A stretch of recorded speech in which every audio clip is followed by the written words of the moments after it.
So we were talking about how perfect it is that we kind of found each other because we have a very similar message in the being the authentic version of you, being who you truly are. So, you know, I know how I found that importance in my own life, but I'm curious how you got into this conversation in the first place. Well, I got into the authentic conversation because I was an international model. I worked for Versace, Armani, and Scott, all those guys.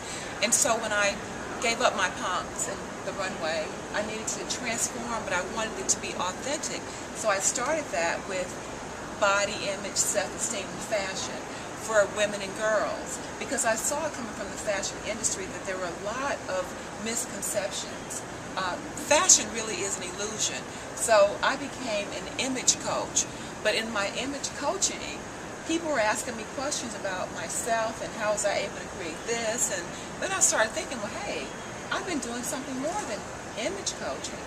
And several years ago, Bob, I had what I call a paradigm crash in my life. One of my children fell in the pool and he didn't survive. And so as a result of that, I went from being really high to really, really low. And what I learned a few years afterwards was that I had lost all my energy. And so in trying to get my energy back, I discovered this whole thing about how energy works, and if you're depressed, you have no energy, you have very low energy. If you're excited, you have lots of energy. You can create what you want and attract and attach yourself to other people that are playing a big game. So that's kind of how I got into this whole law of attraction. Right, and that's what's so interesting is because you weren't talking about the law of attraction, but what I always say is that if we were just who we were, if we could all be, you know, taught and nurtured to live ourselves authentically from birth, we wouldn't have to know about the law of attraction or anything, because it would just happen. We just live it. We would attract appropriately, perfectly, without understanding anything about vision boards or making lists or visualization. I mean, visualization is a huge part of it. It's a natural ability that we're just not taught to nurture. Or we're taught not to. Visualize. Yeah, like stop daydreaming, that kind of stuff. Yes. But that's a very, and we both share this, and you call it the holographic vision. Talk about that a little bit. Well, a holographic vision is having all of your senses play a part of what it is that you really want for your life. And so first, what I've realized and discovered in coaching hundreds and thousands of people is most people really don't know what they want. Yeah. And so if you don't know what you want, you probably won't be able to get it. So it's just like, okay, I'm going to go outside and play. What are you going to go play? Well, I don't really know. So if you don't know what you're going to play, you probably won't play it, right? Yeah. So the holographic vision starts out with being a visualization of you playing your most exciting game in life. And, you know, if you look up the word hologram, a holograph, it's a written document.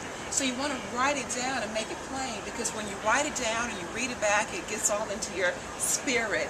And then you actually start to feel something, which is called resonance. And so it's what's resonating with you. And that comes from your thinking. But we can't really control all those thoughts that are just coming. But we can understand and control our feelings.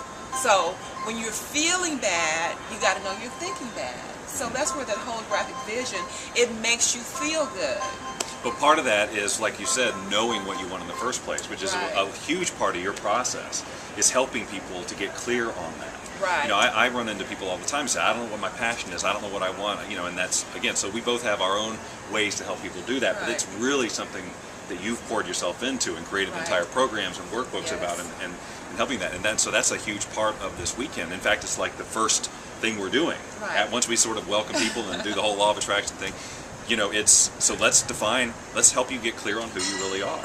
And so what we're talking about now is your I am statement, your mantra for your life. And your mantra really is the song that you sing to yourself about yourself, or is your power statement. It's really your foundation that you're going to build your life upon. It's that one statement that is, if you can kind of look at this, I have this inductive line. It's clear, it's invisible, and it has a little hook on it. And I cast that line to the essence of my client, and I draw it out, and I look at you, the client, and I see how fabulous you are. I really have the capacity to see Bob's halo.